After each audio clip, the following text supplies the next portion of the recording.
Sir Topham Hatt's engines are proud of how useful they are. It makes them feel important, but none of them feels more important than Gordon. "Watch out," Gordon wheezed. "You'll get my paint all sooty." "Pulling freight cars is a sooty job," teased Salty, "but then you wouldn't know." "Of course not," Gordon huffed importantly. "Express engines don't pull freight cars. It wouldn't be dignified." "Dingy-fried?" puzzled Percy. "What's that?" "Dignified," Gordon corrected. It means that someone's too big for his buffers," teased Salty. "Pah," said Gordon, and he puffed away. That evening, fog covered the island of Sodor. Everything slowed down, and soon the docks were packed with waiting freight cars. This caused confusion and delay. Sir Topham Hatt came to the sheds. He was in a great hurry. "Henry, Thomas, and Percy," he said, "you must go to the docks immediately." "Yes, sir," they whistled.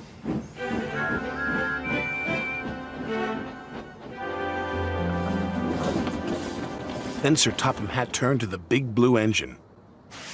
"You too, Gordon," he said. "I need a big engine to take the freight cars where they won't be in the way." "Freight cars?" huffed Gordon. He could not believe what he had heard. Gordon wasn't happy to be pulling freight cars. He waited impatiently while they were shunted into place. Hurry up, chuffed Gordon crossly. "Why the rush, Gordon?" asked Thomas. "If I must pull freight cars, then I'll show Salty how an express engine pulls freight cars," Gordon huffed. "Careful, Captain," Salty tooted. "You don't want to get too big for your buffers." But Gordon ignored Salty.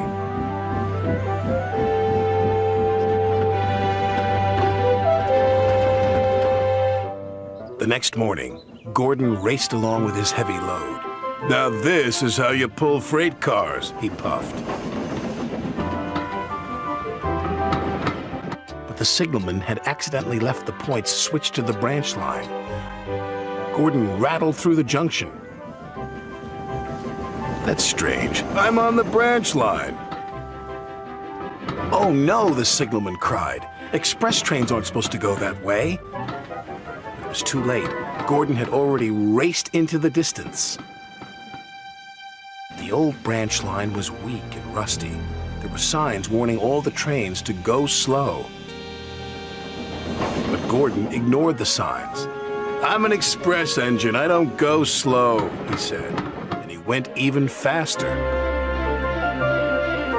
The branch line couldn't take his weight, and the rails buckled.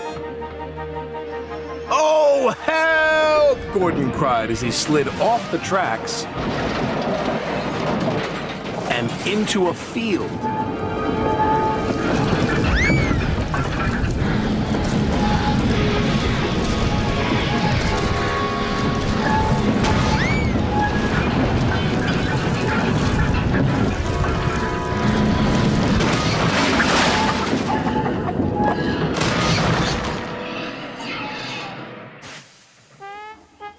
No one was hurt, but poor Gordon felt very undignified. "What will Sir Topham Hatt say?" he groaned. He found out soon enough. "Well, Gordon," said Sir Topham Hatt, "you wanted to show Salty a thing or two, and you've certainly done that. You've shown him how silly it is to ignore go-slow signs." "Sorry, sir," said Gordon, and he let out a sad wheesh of steam. Gordon was soon repaired and back at the docks ready for work, but he was very unhappy with himself. "Everyone makes mistakes," said Thomas. "Even you." "Salty's sorry he teased you," puffed James. "And I'm sorry I was too big for my buffers," chuffed Gordon. And all the engines gave a jolly toot. Even Gordon.